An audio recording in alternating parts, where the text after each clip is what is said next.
Let me call the meeting to order. This is a regularly scheduled, called, and convened Greer City Council meeting held this evening, January the 23rd, 2024. Thank you for joining us this evening.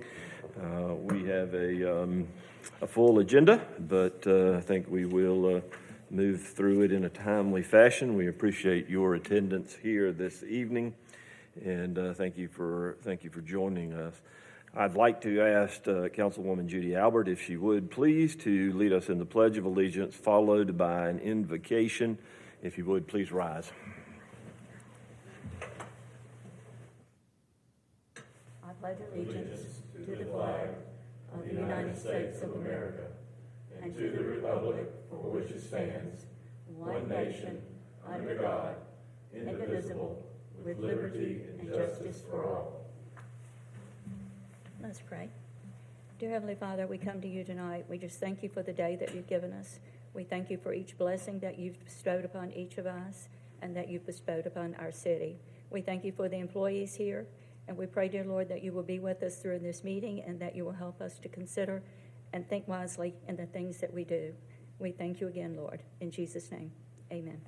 Amen.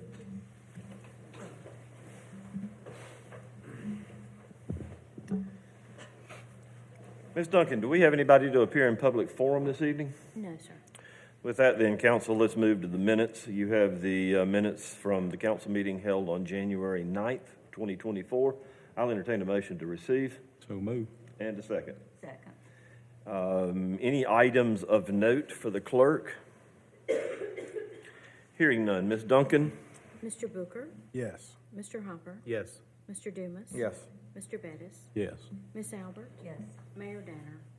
Yes. Council, you have the departmental reports contained in your packet, and I was searching all over for Ms. Howell to give that report, and I see Mr. Seiferd's going to join us this evening. Welcome, sir. Thank you. It's been a little while. Yes. Well, we appreciate you coming this evening to give us an overview of our financial report. The floor is yours. Thank you, Mayor and Council. Tonight, I'm pleased to bring to you the financial summary for December 31st, 2023. Starting with the general fund, we have revenue recorded of $7.7 million and expenditures of $22.1 million. That amount is 2% under budget. And you'll also notice in your reports, we have a cumulative combined overall variance compared to our benchmarks of a negative $2.9 million. The carrying cash balance in the general fund is $5.7 million. Moving to the hospitality fund, our revenue is 4% over budget at an amount of $1.8 million, with related expenditures of $2.8 million and a carrying cash balance of $1.6 million. And then finally, in our stormwater fund, we have revenue of $306,000, expenditures of $11.4 million, which at this moment is 11% over budget. And that is due to our annual transfers occurring at the very beginning of the year. That will come down and we'll be at or under budget by the end of the year as we continue through fiscal 24. Stormwater fund has a carrying cash balance of $1.8 million. Be happy to take any questions you may have. Thank you, sir. Floor is open for questions. Hearing none, we thank you, sir. Thank you. Appreciate it. Council, let's move to the administrator's report. Mr. Merriman.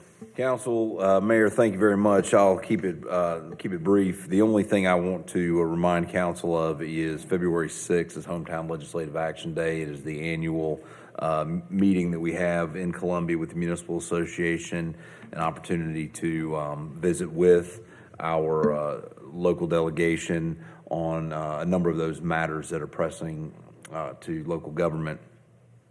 So again, I know a number of you have signed up for that day, if not all of you. So just by way of reminder, it is February 6th. So we're 2 weeks removed from that. Mr. Mayor, that concludes my report. Thank you, sir.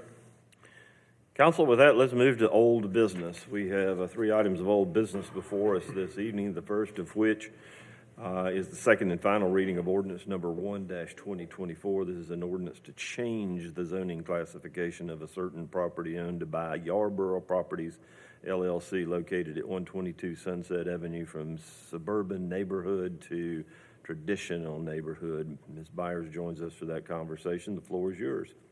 There are no updates. There are no updates to that. This comes as a second reading. I'll entertain a motion to receive. So moved. And a second. Second. Floor is open for discussion. Questions?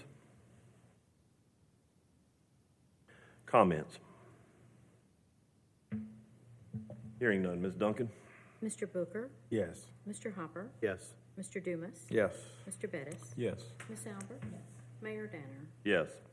Second item before us is the second and final reading of ordinance number 2-2024. This is an ordinance to change the zoning classification of certain properties owned by Kappa SFR LLC located at 108 and 116 Brown Street from suburban neighborhood to traditional neighborhood. Any new or additional information in that regard? No, Mayor Danner. No new or additional information in regards to the second reading of ordinance number 2-24. I'll entertain a motion to receive. So moved. And a second. Floor is open for discussion. Questions? Comments? Hearing none. Ms. Duncan? Mr. Booker, Yes. Mr. Hopper, Yes. Mr. Dumas, Yes. Mr. Bettis, Yes. Ms. Albert, Mayor Danner. Yes. Second and final reading of ordinance number 3-2024. This is an ordinance to change the zoning classification of a certain property owned by Libba and German Garcia located at 501 New Woodruff Road from CG, which is commercial general, to MD, medium density residential. Any new or additional information in regards to ordinance 3-2024? There are no updates. No updates. Council, I'll entertain a motion to receive second and final reading of ordinance number 3-2024. So moved. I'll need a second. Second. Floor is open for discussion. This was the parcel that had a good bit of density, or had the possibility to go relatively dense compared to just the one commercial piece that would have been on there before. That's correct. And it's also the one with two existing homes that were condemned. And what is do we know what the requirement is for stormwater on something like this, or is there gonna be like a retention pond that's gonna be required if we add several houses in this particular area, or how do they work through that from here? So typically, if you're subdividing 4 or more lots, it triggers a site development plan, which has full stormwater requirements, and they would go through the typical site development plan process. So usually that 4 lots is the trigger. Okay, so anything north of 4, so if he adds more than 2 to this particular property, it would trigger the That's site correct. development? Okay, gotcha. You said the existing homes were condemned or are condemned? But we've received indication that they are hoping to bring them up to conformance. Right. Others? Discussion? Comments? Questions? Hearing none. Ms. Duncan? Mr. Booker, Yes. Mr. Hopper, Yes. Mr. Dumas, Yes. Mr. Bettis, Yes. Ms. Albert, Mayor Danner. Yes. Thank you. Let's move to items of new business, the first of which is the first and final reading of resolution number 3-2024. This is a resolution to accept Saddlebrook Farm subdivision streets, namely Backer Court, Crossbuck Trail, Red Horse Way,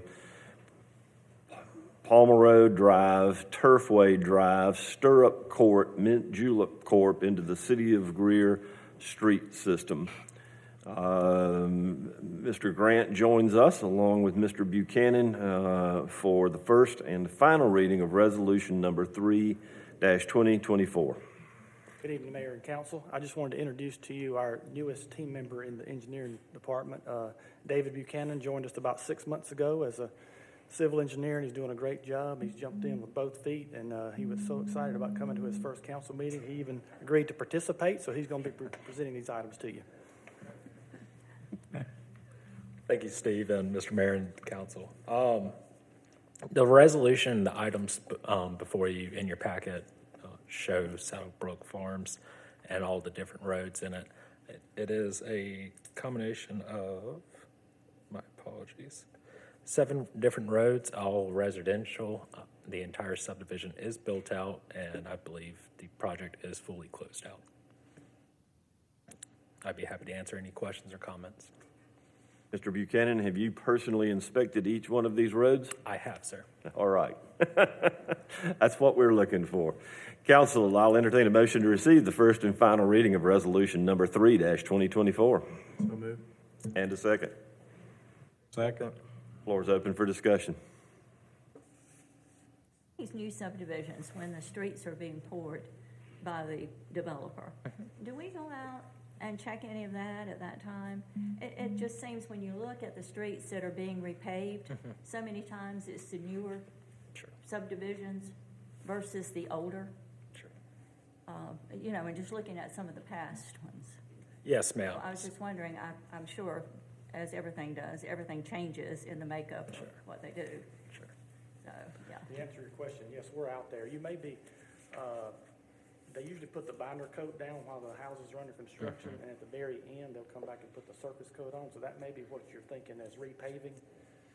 It's actually not repaving, they're putting the final surface on, so, Yes. like I said, when the houses are under construction, they've got the binder course down, it leaves it down about 2 inches, and then they come back right at the very end and put the 2-inch surface on.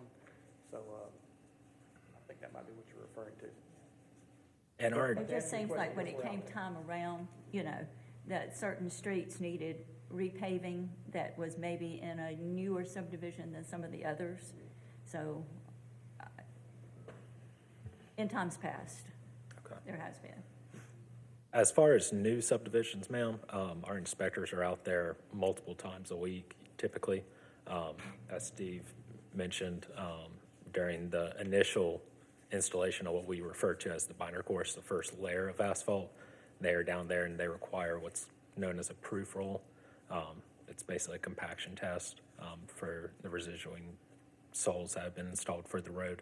And then they're out there during the installation of typically both asphalt lifts, along with third-party inspectors. Others? Ms. Duncan? Mr. Booker? Yes. Mr. Hopper? Yes. Mr. Dumas? Yes. Mr. Bettis? Yes. Ms. Albert? Yes. Mayor Danner? Yes. Council, let's move to the second item, which is the first and final reading of Resolution Number 4-2024, a resolution to accept reserve at Redcroft subdivision streets, namely Val's Court Drive, Gresby Drive Court, Walsley Lane, Denton Court, Marlett Court, Aspley Court, Stevedore Court, and into the city, and all of those into the city of the Greer Street system. Mr. Buchanan. Yes, sir. So this is the reserve at Redcroft. This project started in 2018. It is located off of Westmore Road and roughly 2,200 feet from the intersection of Brockleman Road. This is in Council District 3. It is fully built out such that all utilities and houses are constructed. This is 63 lots in total. We have inspected it.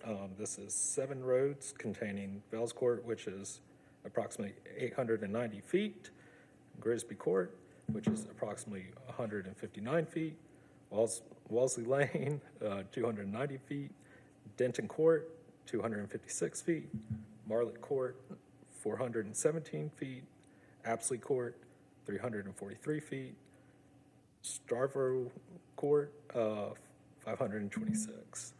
These are to be accepted into the city with your approval. Comes with a recommendation from staff. I'll entertain a motion to receive. So moved. And a second.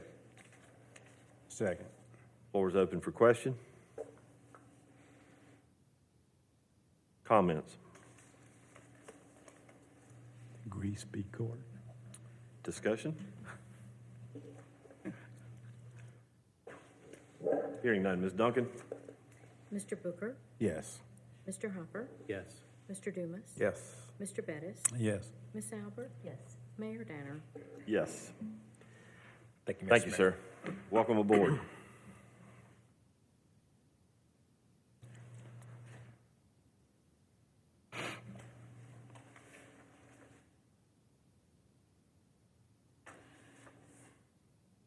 Council, the next item before us this evening is the first reading of ordinance number 5-2024. This is an ordinance amending Chapter 18 Businesses, Section 18 through 311 through Section 18-430 of the Greer City Code of Ordinances. Mr. Seifert joins us for this discussion. Thank you, Mayor and Council. Before you, we've brought to for your consideration ordinance number 5-2024. We commonly refer to this as our peddler's ordinance.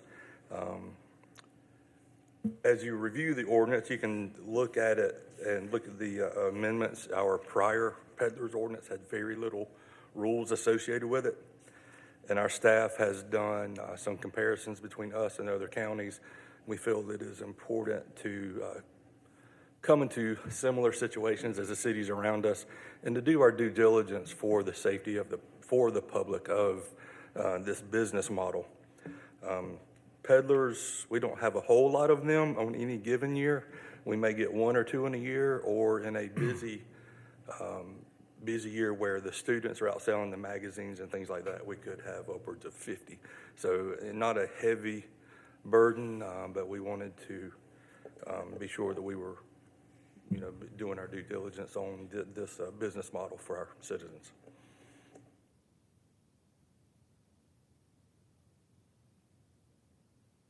Council, this comes with a recommendation from staff for the purpose of discussion. I'll entertain a motion to receive. So moved. Second. Floor is open for discussion. I'm really pleased to see we're addressing this, doubling back on this. Just within our neighborhood, the last few years, we've had some pretty aggressive companies coming in, dumping teams out, and multiple knocks, and just so having some sort of enforcement mechanism that way, I think, is very appropriate. Would we anticipate dealing with this on a complaint-driven basis? Yes, sir. In the ordinance, one of the regulations where we would respond under complaint-driven, but when they are in the ordinance, there are, I think, 5 complaints, is when we will move to a suspension revocation process. That's just one of the items where we would do some enforcement if they were being 5 complaints. I did read everything yesterday. I can't remember specifically. Can you speak to how, if in any way, this does affect kids going door to door selling cookie dough for school or that kind of thing? There's an exemption for the fundraisers, fairs, festivals, the nonprofit status of the organization behind those, and they're exempt from the business license regulations. Candy bars for school, that Right. kind of thing. Good to go. Okay, great. So, Mr. Seifert, again, as much as I've read through it at this point, I noticed that a business license application and payment for business license is going to be required of the peddlers or the sponsor visit. How would that be applicable to, let's say, a Verizon or to a cable provider? If they, when the application process for the peddler itself is based on the sponsor organization and the relationship between the two. So if the person that is out there doing the peddling is an employee, that individual will not be required to get a peddler's license for him specifically because they're covered as an employee under the business license of the parent organization, in your example, Verizon. Conversely, like the magazine companies, they just send out students, but the company is not hiring them as employees. They're all independent contractors. And in that scenario, each one of those would have to have their own peddler's license and would fall under this regulation. So phone companies and communication companies, which are generally exempt from our business license structure, are they not? Would not have to, They're not exempt, no, sir. We just don't license them locally. They're licensed through the state, through the municipal association. The local retail stores that are selling hard goods are licensed locally, but the service provider is licensed through the state program, but they're enforced the same way. okay, so those people would be employees of that organization through the licensing at the state level? Right. Okay, all right.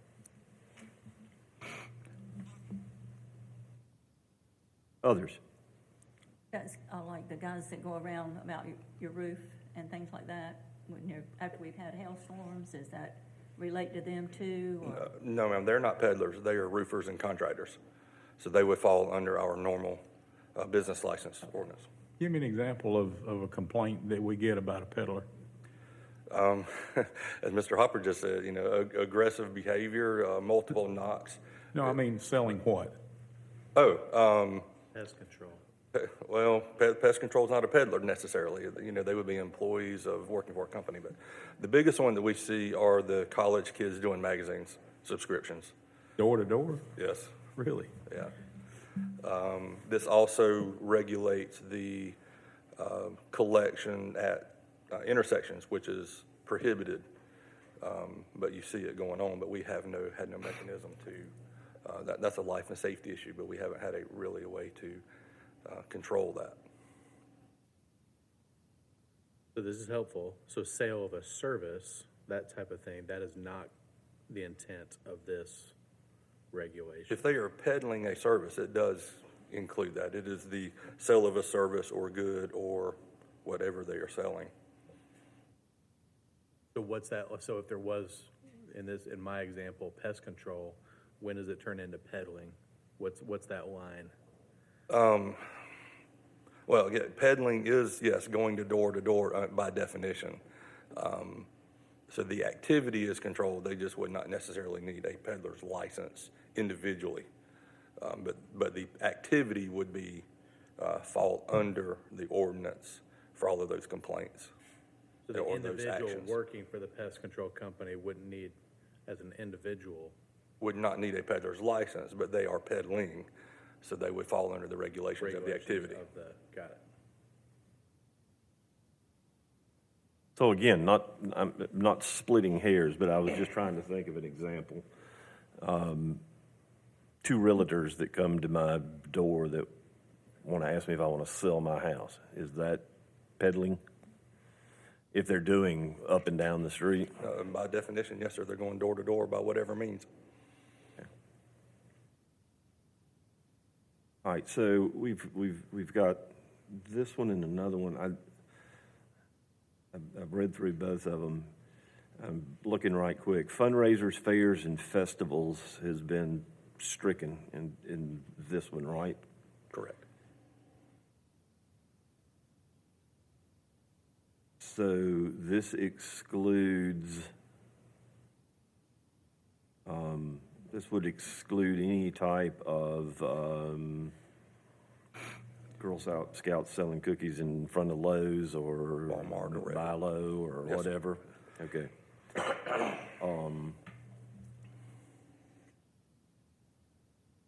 What if they are selling an item? If they are selling donuts to raise money for the Vietnam Veterans Association? As long as the sponsor organization is the nonprofit, they would be exempt.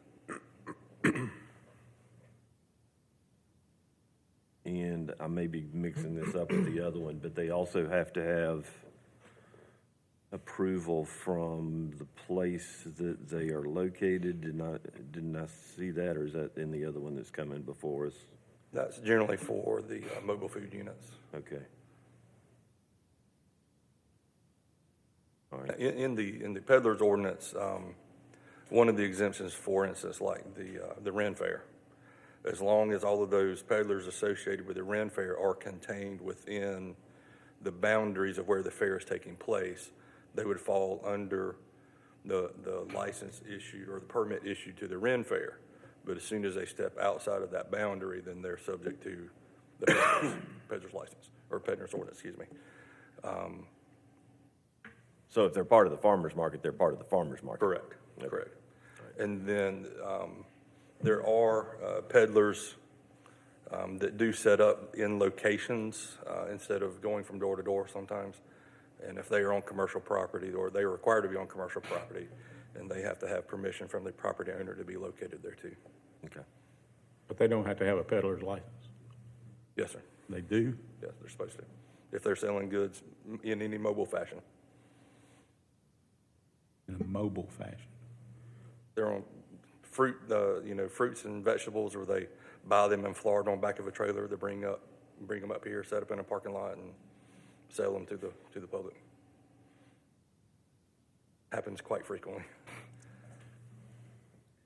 Mr. Seifert, in our neighborhood, we've had companies, different types of service, put a little flyer in a baggie with a rock and just drive down the road and throw it in your driveway. I mean, it's not door to door per se, but it's house to house, I would argue. Littering. Does that fall under this at all? It would, at a minimum, it would fall under our business license ordinance because they are attempting to do activity to raise funds, to raise revenue. It may or may not necessarily be, at peddling. But if we are aware of it and they are attempting to do business, then we will enforce it under the business license regulations at a minimum. So they are soliciting business under our code, and so, if they don't have a business license, They should have one. Okay. Others?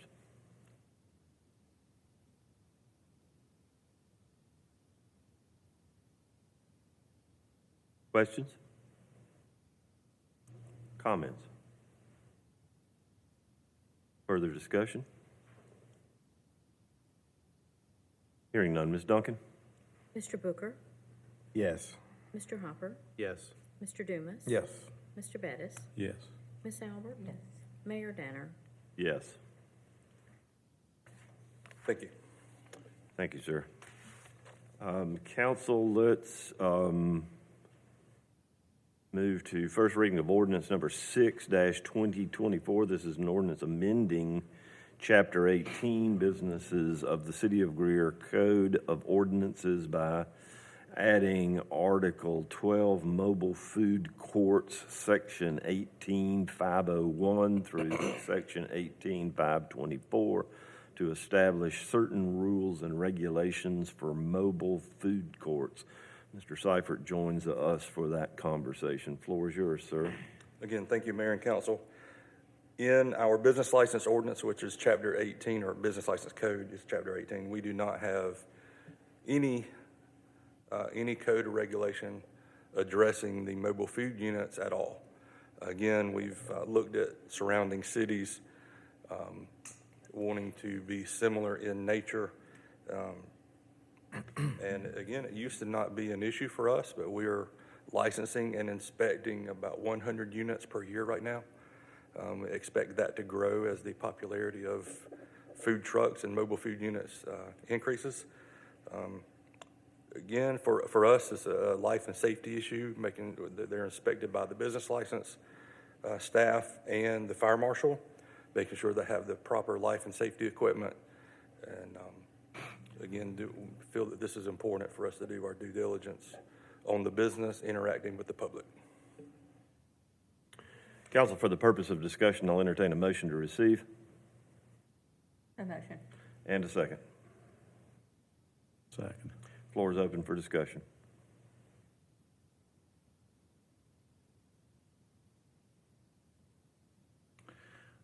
I read this yesterday again, and I'm scanning back through. I'm not seeing, how does them collecting and submitting taxes to us, how do we handle that currently, and how would it change, if any way? There is no change in the way they're doing it currently to where after the ordinance. They are in business, they're doing sales of prepared food that falls under, hospitality tax. which is required. So as they are applying for their business license, we're also setting up the hospitality account. And then at the end of the event or at the end of the month, or, it's based on how much they collect in a given period. They either remit monthly, quarterly, or annually, depending on the volume of sales. So that method does not change. That remains unchanged. Correct.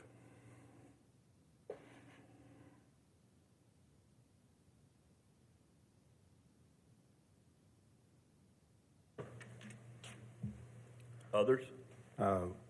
One question on the section of Section G with concerning the background checks. I know there may be food truck owners that potentially have a record that contains, felony drug crimes, some of these items that are listed, and it's saying regardless of the time frame, does that count even if it's been expunged from their record? I mean, does this still apply to them? If it's expunged, it legally doesn't exist, so it would not.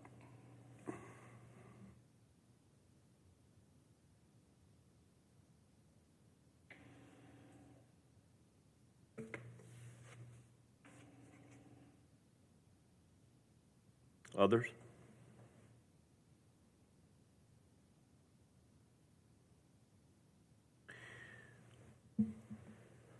David, Mr. Seifert, if there's an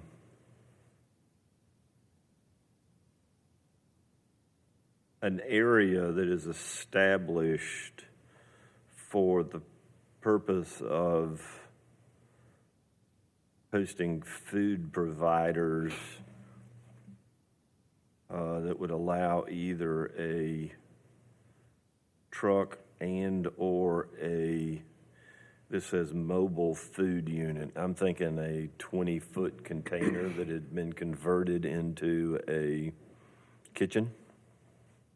How does this apply to those types of units? It's not truly mobile, I don't get. Well, I guess it could be. It could be pulled up on the back of a truck. I guess my question is, if somebody's using a container in a location, is that considered a restaurant or is that fall under a food truck unit? It would really depend on how they are built and how they are structured. If it is a container that has a permanent foundation, then it would fall under the building codes and then the business license code as a restaurant. If it is still mobile, it's still a restaurant, but it falls under the mobile subsection of restaurants, which is the mobile food unit. So it just depends on how they're structured. Okay. How they're built. So if it's not on a permanent foundation, that's the qualifying event. Yep. Right. Okay. Others? Questions? Comments? Discussion? Hearing none, Ms. Duncan? Mr. Booker? Yes. Mr. Hopper? Yes. Mr. Dumas? Yes. Mr. Bettis? Yes. Ms. Albert? Mayor Danner? Yes. Thank you. Thank you, sir.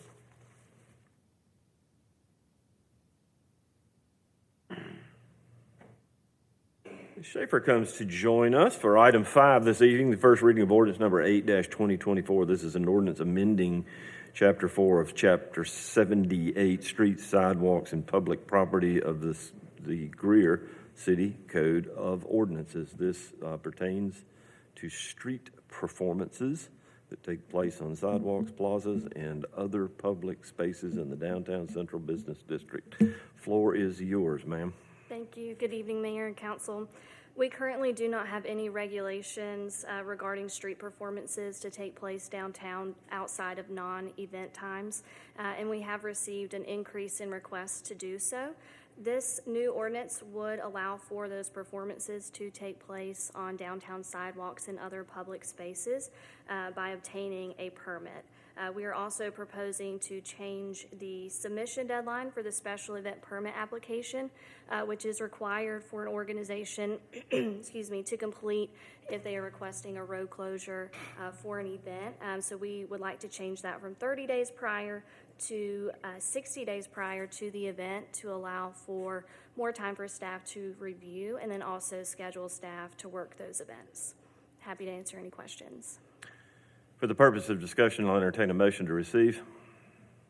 So moved. And a second. Second? Floor is open for discussion. What type of performers have requested this? I mean, I don't, I think about our sidewalks, and I don't see too much room for Yeah, so mainly dancing around. musicians. Yes, so there are a few, mainly a few street corners in the area that would work very well for musicians. So primarily, playing guitars or saxophone. If someone wanted to read poetry, they could do that as well. But more than likely, it's going to be playing music and singing. So there is a fee for the permit. Yes, sir. That's one time in the calendar year? In the calendar year, correct. So they can go out and play as often as they would like during that calendar year. And they have to have a criminal record check. That's correct. And that costs them too, doesn't it? It does. Have the businesses, have they been questioned about how they feel about the street performers, or businesses on the streets and all?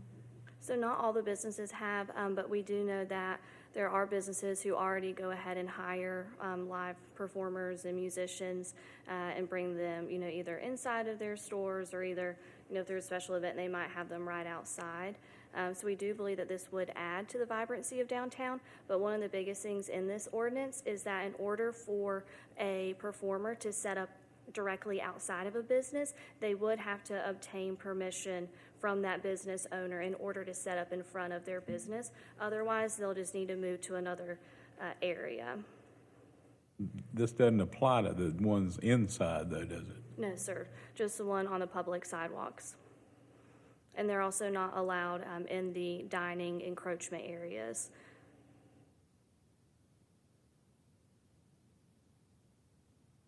I can't speak for everybody downtown, but I'd say this would be generally welcomed by downtown business owners. I know of one business that it would be welcomed by, for sure. Absolutely.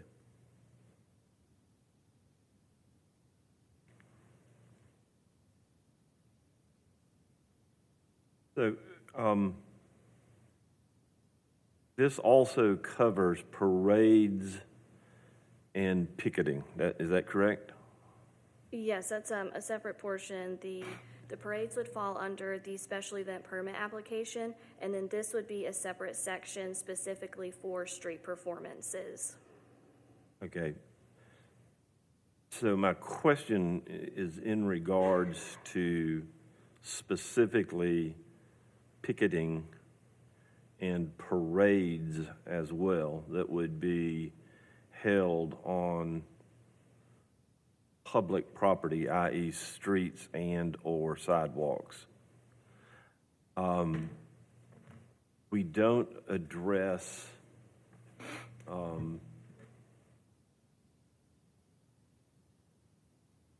that I see at this point open carry. I know in our last Christmas parade that was an issue that was identified to me, and I would suspect that if it were a picketing event, that might be of concern to our police department as well. Do we address that? I didn't see it anywhere in this. Do we address that specifically in this? I don't believe it is addressed in the current ordinance under picketing. Typically, most groups will reach out to the police department in advance and work closely with Lieutenant or Sergeant Richardson when we do receive these requests, but it is something that we can look at adding that language.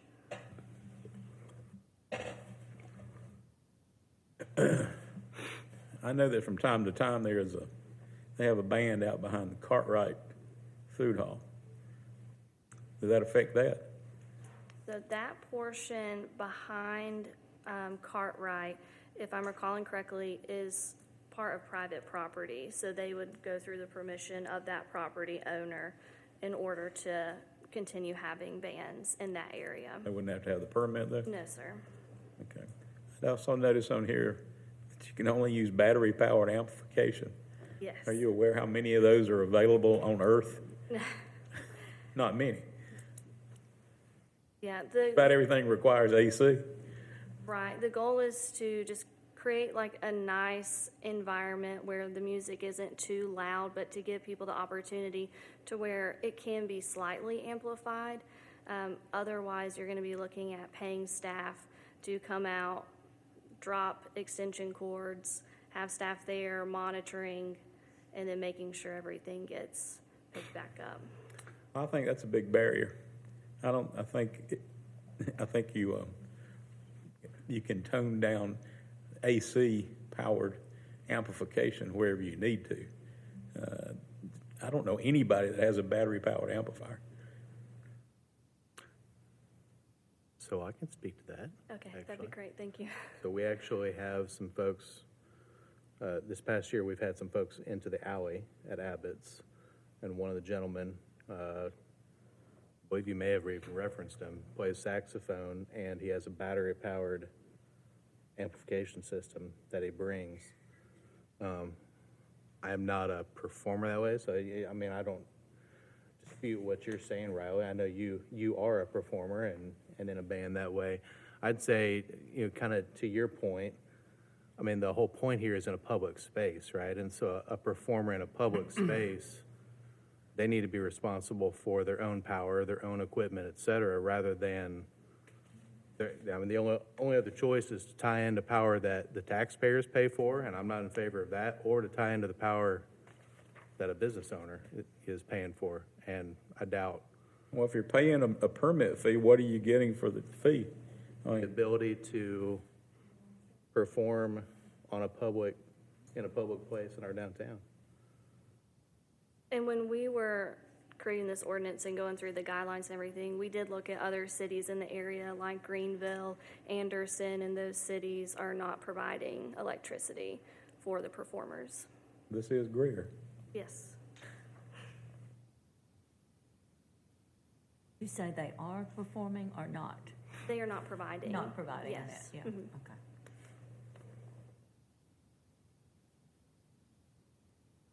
So this wouldn't apply to any entertainment at a city function outside? Correct. This is outside of non-event times. So say there's a festival taking place in downtown, and there's a street performer who wants to come in and play, they would need to receive permission from the event organizer prior to the event to show up and play. So as long as the organizer is fine with that, that's okay. But otherwise, these are only to take place outside of non-event times. Would there be a allotted number per evening or something? Or maybe we have somebody at each building or something? Right. Currently, there isn't an allotted number, but there is a time frame. So if there's a musician on one corner, they can only play for 1 hour, and then they would need to move to another location. So that will kind of help with moving some of the musicians around. I assume we'd enforce that on a complaint-driven basis too, if there's Correct. a turf dispute between performers in a prime spot in downtown. So That's correct. if there's one performer in downtown and they stay there for 3 hours, we're not going to care. Yeah. And it's for individuals only? Groups can perform, but each individual in that group would need to obtain a permit. Wow. So you got two guys playing guitar and singing together, they each got to have a permit? Yes, sir. Even though they have one name for their act? Correct. That's overboard. I'm sorry.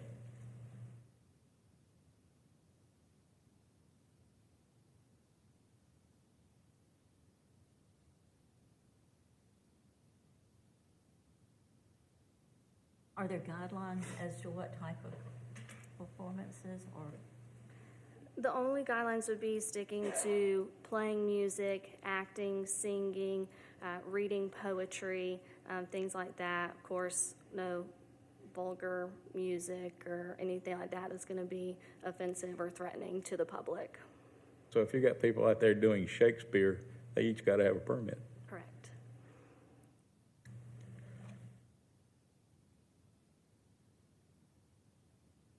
I guess without the rules and regulations, anybody could go do it anyway. Is that right? Yes, right now, without, an ordinance, we don't have a way to say, yes, you can do this, or no, you can't. So either way, if this is approved, we'll know how to move forward. If it's not, we can at least say that, we don't have an ordinance that allows for this. Have we seen this to be a growing thing in Greer, Yes. downtown? Yes, we have received multiple inquiries to go and play, primarily by musicians, and then we have had some people show up as well to play.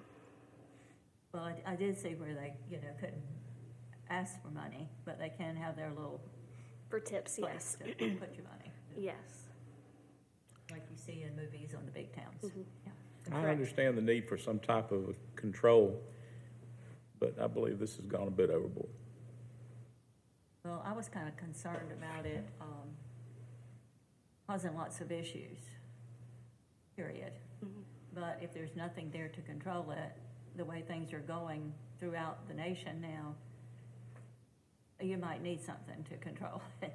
Right, and we want this to add to the vibrancy of downtown. We don't want this to hinder, people coming in and out of stores, and that's why, one reason why we put the specific wording in place of they have to get the permission from a business owner in order to set up directly outside of their store, because we don't want, any business, being deterred. So the businesses would be responsible for informing the entertainers that they need a permit? No, sir.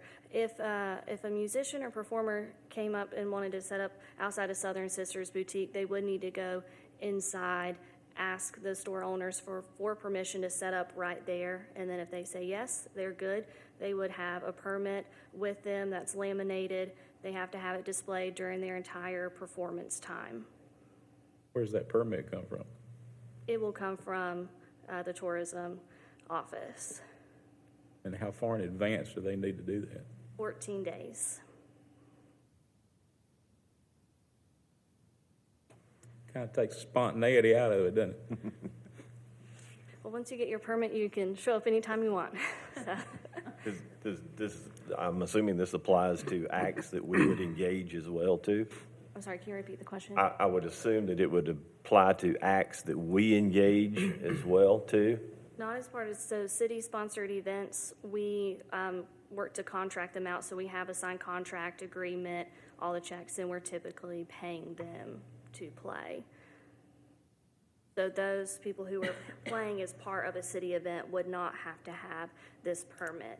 Now, if they wanted to go, downtown the next Saturday and play outside of an event time, then they would need a permit for that.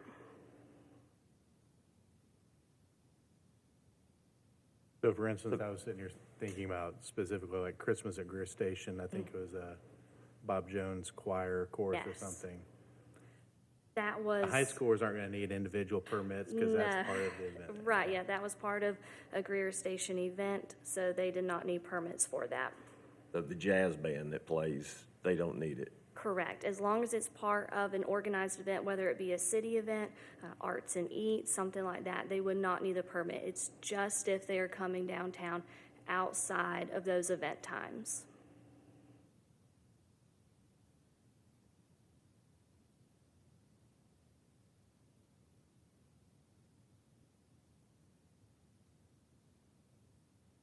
But this to already- Riley's point, a caroling group would have to have, everybody that's a part of the group would have to get a permit. If Yes, it's sir. Currently the with Victor how. Church Choir, they've all got to have permits. Yes, currently with how the wording is, that is the case. That's also because we are requiring a background check. So that's why the individual permits are there. And how long does it take to get that? Do you know? Immediate? Who does I it? mean, how do you get it? How do you get one? An application online through SLED. And it costs how much?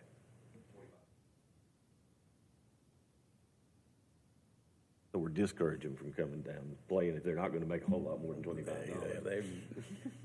The wage is already pretty low. So what are you looking for in a background check? What if you got a guy who's served time, but he's out of jail? Does that exclude him or what? Yep. If he's paid his time. Now, kind of piggyback off what Riley's saying, you know, my biggest concern now is I don't want us to give the impression that we're creating an oasis, that we only want perfect people coming to be a part of downtown. So they can't be peddlers now because of background checks. They can't have a food truck because of background checks. Now you can't have, even on your background for the application, it says multiple driving citations / accidents within the last 15 years. That disqualifies you. So currently what we would be looking at primarily is something that would disqualify, and this is all just in the interest of public safety. So someone who has committed attempted murder, domestic violence, child neglect, felony theft, things like that. Under the current guidelines, if an applicant is to be found to have been convicted of any of the following offenses, he or she can be reviewed by the city for further approval, and like kind of what you mentioned, driving under the influence of last 15 years, multiple driving citations. So it's not like an immediate no, but there are certain things that we do need to look out for, especially since they will be interacting with the public. But this is all at the discretion of the administrator, is it not? Yes. That's where it's written. How do we assess the cost of it? Is it just something We followed the other cities in the area, so we were trying to stay in line with that. So it is something that we can look to change.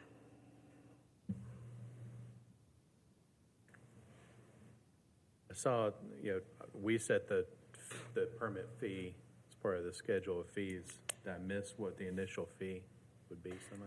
Initially, what we were thinking was $50 or $25 if you're a current student with a valid ID.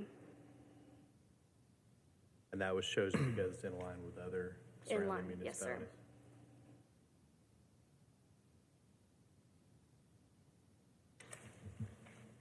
sir. And like on the criminal record checks, how far would you go back on that? I mean, if somebody hadn't done anything in 5, 7, 10 years, but they did something that long ago, how are you gonna handle that? I mean, is there a time period that you're putting on the criminal record checks? Or some people try to do better. Yeah. They don't always get the opportunity.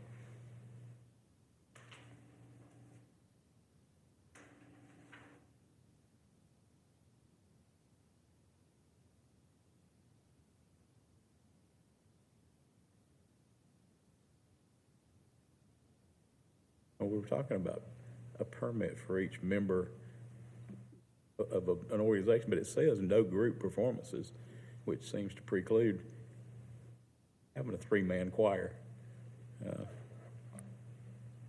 David, you said 7 years. Well, based on hours, it's not addressed for time period. I don't know the time period from SLED, how they look back. Heather's saying it's 7 years. So there's that 7-year window that SLED would report it to us. And I guess it would depend too on the type of crime or whatever like that. Right. The ones that are detailed in our ordinances, and I'm not as familiar with the Busker ordinance, but they're of the aggravated and high nature. There's not moving violations on ours, and it's the safety of the public that we're concerned with for felonies, abuse, assault, battery, those type things.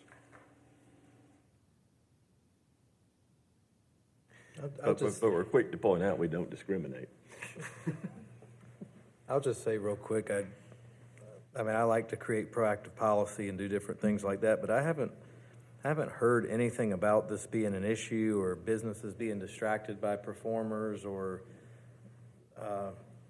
feeling, hearing comments from the public that that they feel endangered by these artists, or, and I'm not even aware that there have been any artists, that there have been. What is the scene like?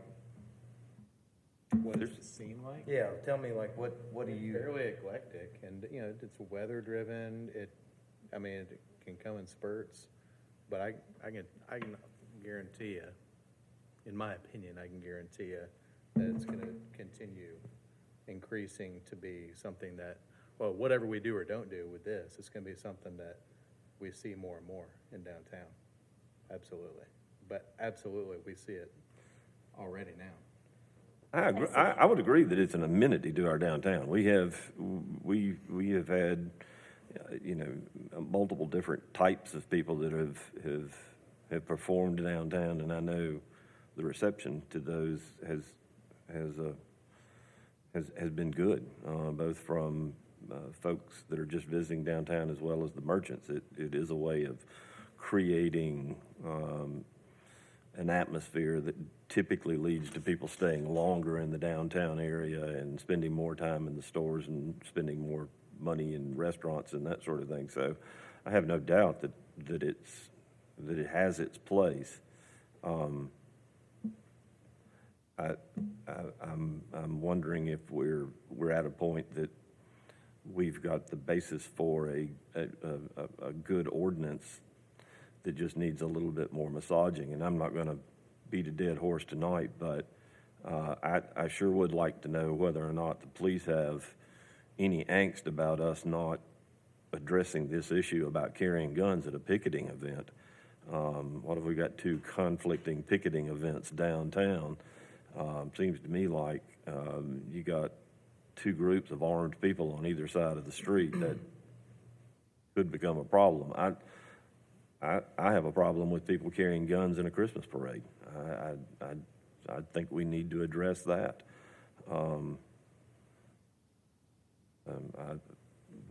We may have the foundation for something here, but I'm not sure that I'm ready to support it tonight.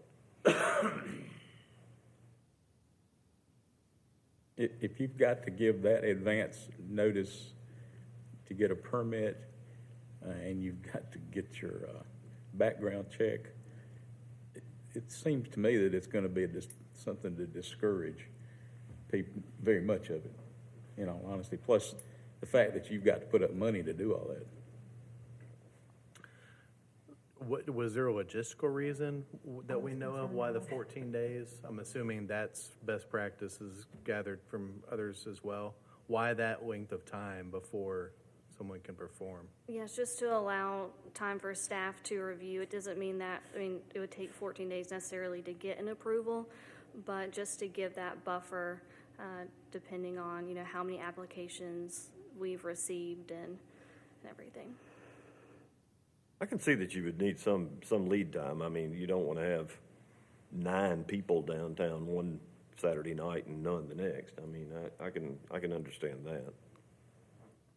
But once they're permitted, 9 could show up at one time. Well, that's They true. could, they could, and just spread out. Because they don't sign up for allotted times. And Riley, it does prohibit groups. Well, it says no group reading. performances. I didn't catch that. Yes, and I see what you're saying there on the application. It does say no group performances. It should not say that. The ordinance does allow for group performances. It's just each individual does have to have the permit. So if this does pass, we will have to change that on the application so people know groups are allowed.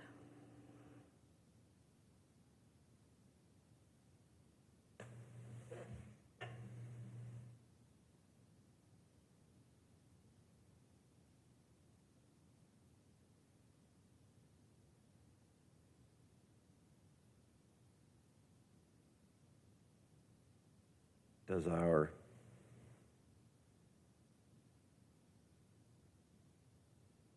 current Christmas parade provide sanitation facilities? Currently, they do not have the portable restrooms, no. That this would be required of them in the future? Nothing was changed with that portion of the ordinance. I don't know if it's just because it's a moving event, if they haven't been required to do so in the past. They just have to identify whether or not they're going to do it then? Right? Because If it they're says working- applicant shall include but not be limited to the following, and it says in item 8, provisions for sanitary facilities, crowd, noise, traffic control, and parking. Yeah, so it is something that we can require. Some, not the parade necessarily, but some other events in downtown, what they do is they work with the local businesses, and if they will open up their restrooms, sometimes that can decrease the amount of portable restrooms that they would need on site during the event.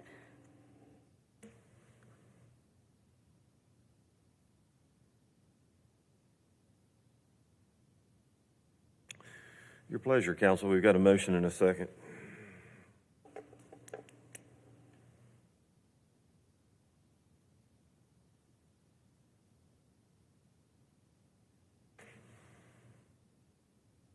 If it's something we definitely need, I think it needs a little work. Mr. Mayor, there's nothing that would preclude staff from either taking a tabled ordinance back or council taking action on it tonight in first reading and us taking the comments that you've made and bring them back in an amended form for second reading. So could we just email specific tweaks or suggestions to you or to? Yeah, I think Wednesday in the anything interim. would be acceptable. I know that we've heard enough tonight to get started on a couple issues that council has articulated. But absolutely, just like anything else, we would love to hear from you via email or give us a call, and we'll talk through these things. So as far as action tonight goes, again, the mayor's absolutely right. It's council's pleasure. If you wanted to take an action on this at first reading, it's your prerogative. If you wanted to table this, it's your prerogative. Given the fact that we're dealing with this early enough in the year that I don't think we're going to have an overwhelming number of folks that are going to be applying to street perform in January or February. Council, it's your pleasure if you want to take the first reading tonight and allow staff time to make some decisions, or we want to hold this over. I'll say that generally speaking, I appreciate the effort, and again, I think I'm glad that we're addressing this. I think it is appropriate for us to be addressing this. I do understand some of the issues and agree with some of the issues. Right? I think we need to find that balance, strike that balance of the barrier to entry, and the burdensome nature. I think taking some of, maybe Riley would disagree with, Mr. Best would disagree with me. I think taking some of the spontaneity out of it is actually a good thing for our downtown, but making that barrier to entry as low as possible and accessible as possible is also a good thing too. So, Well, in defense of his position on spontaneity, it's always been my experience that creatives are less structured people and may not plan as well. And so, and I think that's the beauty of music, and it gives people the opportunity to show up and perform or, read poetry or whatever. But I think even in the comments, we've said that it's a positive thing, and it's been something that's been supported by business, and there's not been, to my knowledge, complaints associated with it or, issues with turf wars with performers or different things like that. And, I guess my opinion on it is at this point, it's not an issue. So I don't, like I said, I like to proactively get out in front of things, but I just don't see it as a big issue at this point. So street performing in general or problems from street performances isn't an issue. Because street performance is absolutely an issue in our municipality today. Sure. define issue. Complaints, turf wars, I don't know. Some of the things I think that this is trying to get out ahead of are the issues that I think this is trying to address.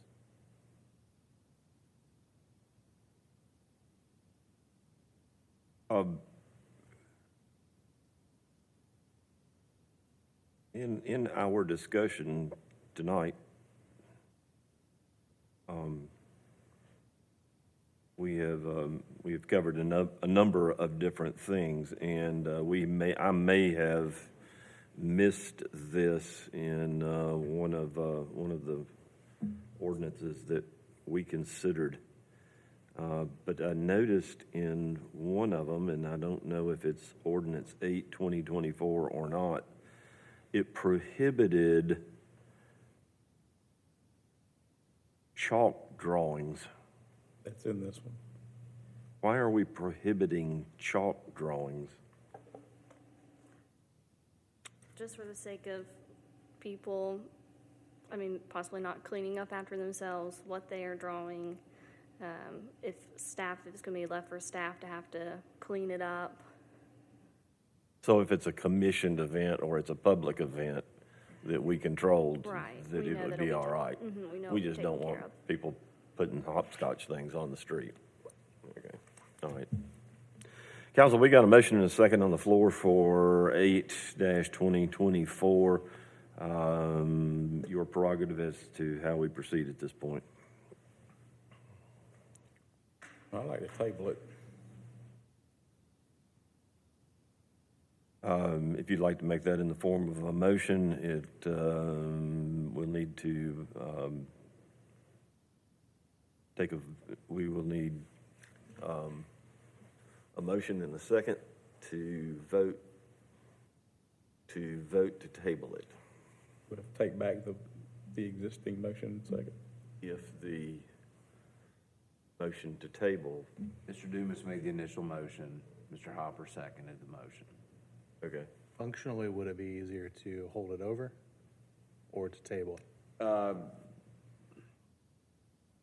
This point is really kind of. It's 6 of one, half dozen of semantics. another at this point, Yeah, yeah. at this point, so- Holding it over would essentially equate to tabling it. I think in this particular case, if council is inclined to hold this over, I think if Mr. Dumas amended his motion. Could amend his to motion and you reflect could that, second and that. you would second that, then we can bring this back to council. And bring it back to amended. council. We calling it a holdover or table? What do we? Let's just say where council's going to request we hold this over. Hold it to- over. To a future Okay. meeting. Yeah, All let's right. do that. Well, I will amend my motion to hold this item over for a future meeting. Okay. I'll second. And you'll amend your second to that. All right. Vote for us on 8-2024 at this point is to hold over for changes and further discussion. Questions? I do want to say, if there are structured creatives and I offended you, I apologize. Please do not call or email me, okay? There's one or two somewhere. There's got to be, so if you're a structured creative, good job. Comments? Discussion? Further discussion? Hearing none. Ms. Duncan? Mr. Booker? Yeah. Yes. Mr. Hopper? Yes. Mr. Dumas? Yes. Mr. Bettis? Yes. Ms. Albert? Mayor Danner? Yes. Thank you, Ms. Shaver. Thank you.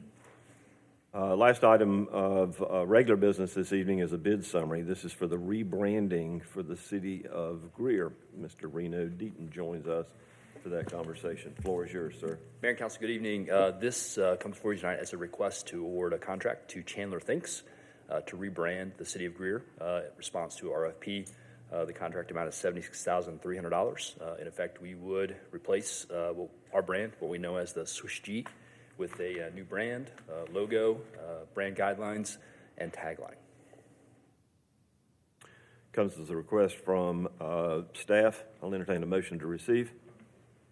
So moved. And a second. Second. Floor is open for discussion. This is the first I've heard of this. Has this been brought to us previously? Mr. Bettis, I think over the last possibly 6 years, this has been attempted to varying degrees of success, but this is the first time the rebranding process has been brought to council since I've been here for your consideration. Have we had a problem with our existing branding? I don't know that there's a problem per se. I do think that as the city continues to grow and expand in virtually every facet of local government, I do think that after 20 years or so of the branding that we've had and the guidelines that we've been under, which have been arguably very fluid, up to and including other entities having a very similar branding to ours. I would point to the chamber as being one, that it is now time in our history and trajectory as a city that we look at how we present ourselves both to the constituents we serve and to the other municipalities in the Southeast. So I think, so arguably, no, I don't think per se that the brand is broken, but I do think we have reached a point, an inflection point in our history where I think that the time is nigh to take a look at how we do that. Who had the swoosh G first, us or the chamber? Oh, we had it first. And I don't want to, I'm not going to vilify the chamber on that, but what I'm saying is that, you know, over time, we have seen that you lose control of the brand. One of the services that these structured creatives will be helping us with is determining a brand guideline on how that will be used, not only if from an administrative standpoint, but from a Parks and Rec standpoint to police and fire. So this will be a very structured, very intentional branding effort. We're going to change all the Gs, is that what you're saying? We don't know what it'll look like, but we do know that part of that, this will be an iterative process, but part of that will, the end result will be the Swiss G as we know it, will no longer be the Swiss G as we know it. Well, that seems like that's going to be like a Prisma nightmare. We'll be changing signs and cars and everything. Oh, well. At great expense, I might add. Yeah, and that's absolutely a part of this process. Now, the beauty of it is that it's not a snap your fingers type effort. We will go through the process and determine what that brand's going to look like, and then there will be a rollout period over a number of years where everything that we do and everything that's branded will be slowly transitioned to the new brand. It's not something that we will budget for in one fiscal year to accomplish. But as we continue to build new buildings, put new signs on things, expand our programs, this branding, this is going to be part of that effort. Seems to me for a long time that Greer and Gaffney and Georgia and Green Bay have survived using the same logo. I think if you go back and look at all of the helmets of Green Bay and Gaffney and Greer and Georgia, there's been modifications to all of them, and their helmets have changed shade, and their helmets have changed face mask colors, and the logos have changed, albeit small. They've all modified over the years. I will say that it is time for some new direction, and you know, while we have overwhelmingly used the swoosh G, it was pointed out to me that the logo on some of our public safety equipment, we've got different logos on some of our equipment, and that's been pointed out to me. So I do know that there is a need for us to rethink this and look at rebranding, and whether or not the swoosh G has a part of that, we will hopefully find out. Well, this seems to me to be the kind of problem that a municipality that has every other problem in front of it solved, paid for, and taken care of. Then you sit down and look at something like this. This just doesn't seem that huge of a thing in the scheme of what we do. I was the council representative on this committee that helped to work through, I think we had 15 submissions. That's correct. And whittled it down to Chandler Thinks. And I'll just tell you, as the group, as a collective that Reno put together, I just heard in one voice that everybody recognized that the city had grown, and there's been a lot of changes, and that we're in this unique position to determine what our brand is now, what it is that we communicate to people, and what we want to say about our city. And I just heard that loud and clear that that served on that committee said it's time to move forward and for the branding to match where Greer is now and where we're headed in the future. And so appreciative for the invite and thanks for the committee that you put together. I think they did a real good job. Yes, sir. Others? Comments? I actually have a hard time wrapping my head around the rebranding idea, and you really got to kind of bring this home for me because I'm not really seeing how rebranding is the solution. I know Simpsonville went through a rebranding process, maybe 2 years now, and I'm not really seeing what return on investment they received from it. Riley brings up a great point. If we phase this in, I mean, 74,000 is just the tip of the iceberg. Ultimately, it's going to be hundreds, potentially hundreds of thousands. I'm not exactly sure what that number is. Well, yeah, G there, G here 7 times. I mean, I'm just not seeing what is the goalpost that really triggered to say rebranding is where we need to head because, I mean, Greer is not the city. I mean, it's the people that are here, the businesses that are here. That's our brand. So how do we really convince me of why rebranding is the way to go? Certainly, thank you. I believe it's an opportunity to elevate our messaging, elevate our communication, elevate our storytelling, to really tell the people, and by the people I mean our citizens, the folks who live here, the folks who work here, folks who interact here every day, what Greer is and what it includes. The process here presented by Chandler Thinks is one that will be inclusive. One of the reasons that they were selected for this bid is their work relative to research, engaging stakeholders, engaging the public to make sure that a new brand reflects all facets of the city of Greer, all people, all folks in the community, all businesses, all folks at the table to get the opinion about what Greer is and what it really is. I would argue that the Swishi has served its purpose and gotten you here, and it's time now for sort of the next stage to begin to tell Greer's story of what it is and what it's becoming. And a new brand, new tagline, a cohesive structure with all the sub-departments is important, I believe, in terms of elevating that communication opportunity that's before us. So, you know the G that Greenville uses. How does that fill all that stuff you just said? What does that say when you see that little squiggle G? Yeah, so glad I don't work for the city of Greenville. Certainly glad that I work for the city of Greer, and really excited, Mr. Bettis, about what this opportunity presents in terms of galvanizing the community to make sure that we are creating a brand that the community supports, galvanizing our team, our staff that represents the values of our employees, galvanizing the opportunities that are before us in terms of the new projects, new events and activities that will be happening here in this community.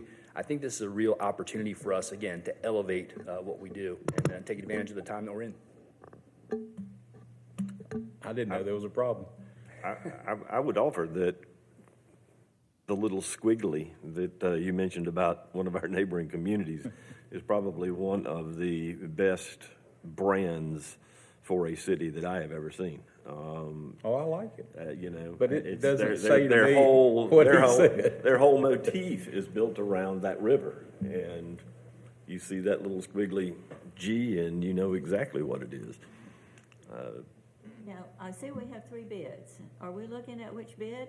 I mean, there's a big range between 80,000 and 23,000. Chandler Thinks was the firm selected by our rebranding steering committee.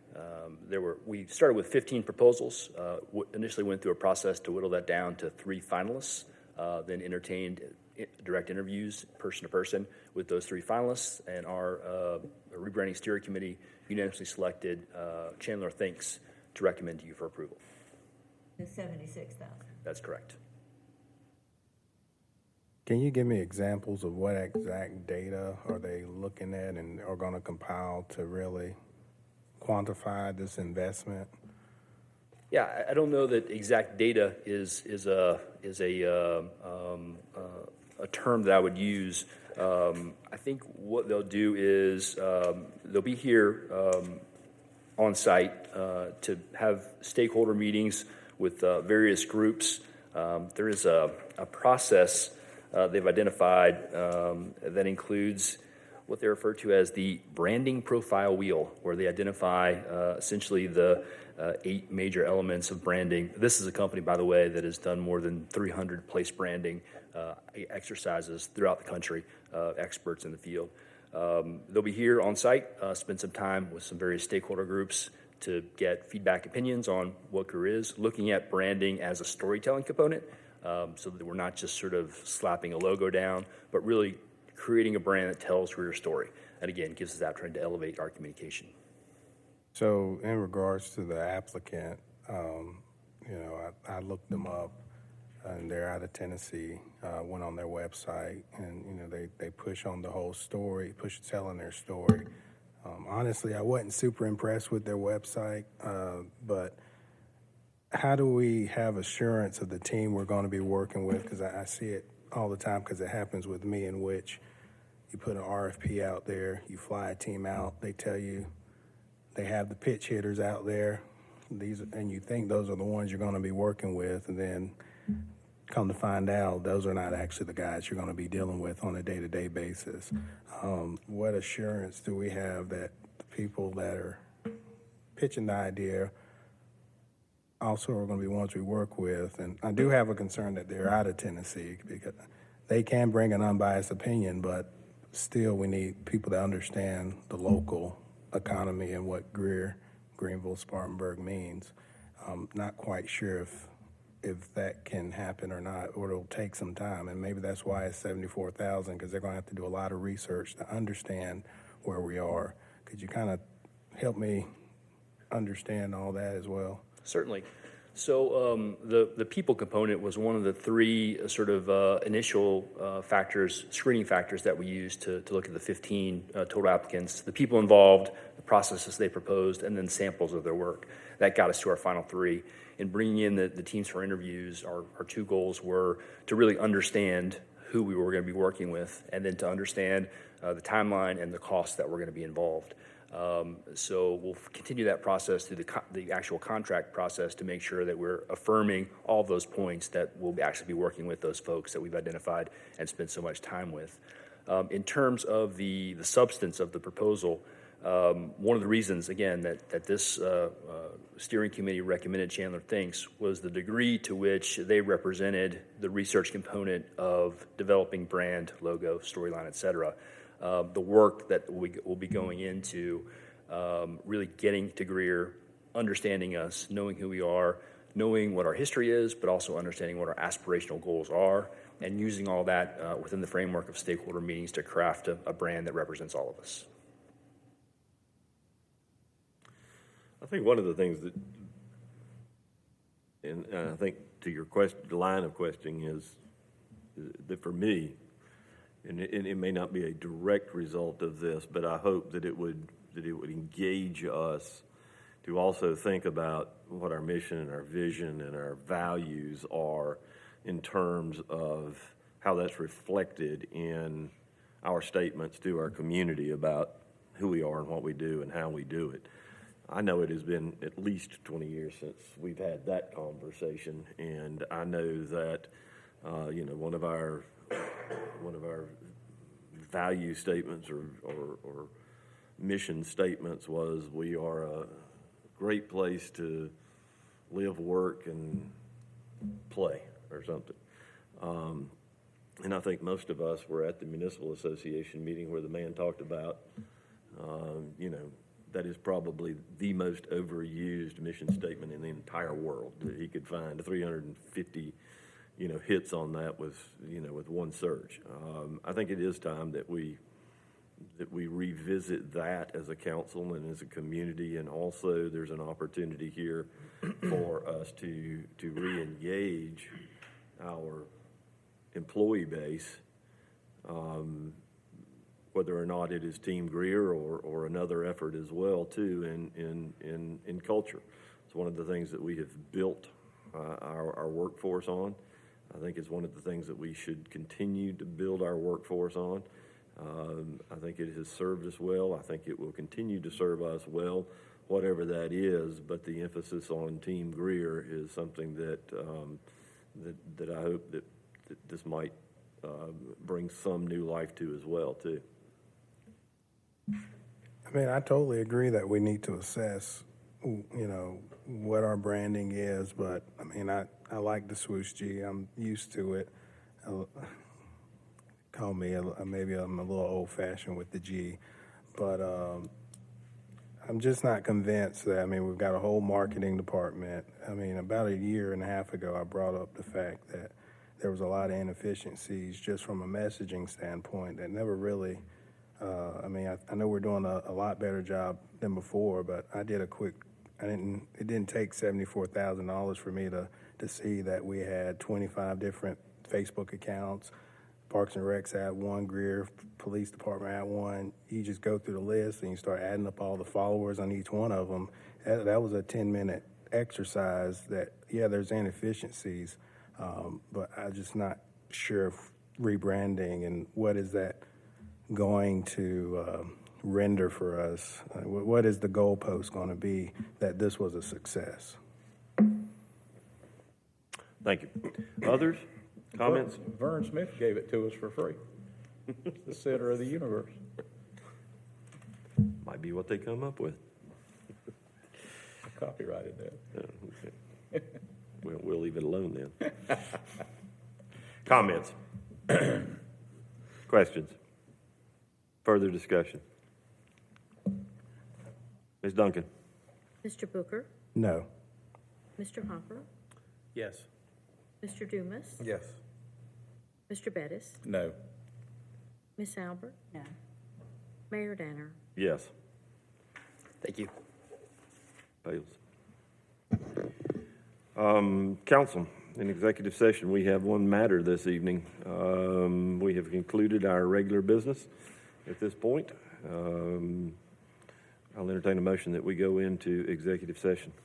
Mr. Mayor, I'd make a motion that we enter into executive session to discuss a contractual matter pertaining to administration as allowed by state statute, section 30-470A2. Miss Albert? Mayor Danner? Yes. We will stay in this room for our executive session. We will notify you when executive session is complete.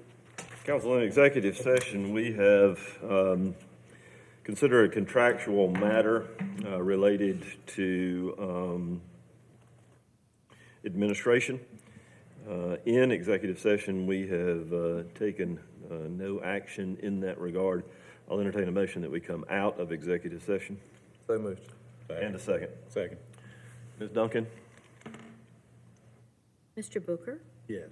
Mr. Hopper? Yes. Mr. Dumas? Yes. Mr. Bettis? Yes. Miss Albert? Yes. Mayor Danner? Yes. Council, any further action this evening before we dismiss? Yes, sir. I'd like to make a motion to allow Mayor Danner to negotiate our city administrator's contract. Comes as a motion to hear a second. Second. Discussion? Questions? Ms. Duncan? Mr. Booker? Yes. Mr. Hopper? Yes. Mr. Dumas? Yes. Mr. Bettis? Yes. Miss Albert? Yes. Mayor Danner? Yes. Council, we stand adjourned.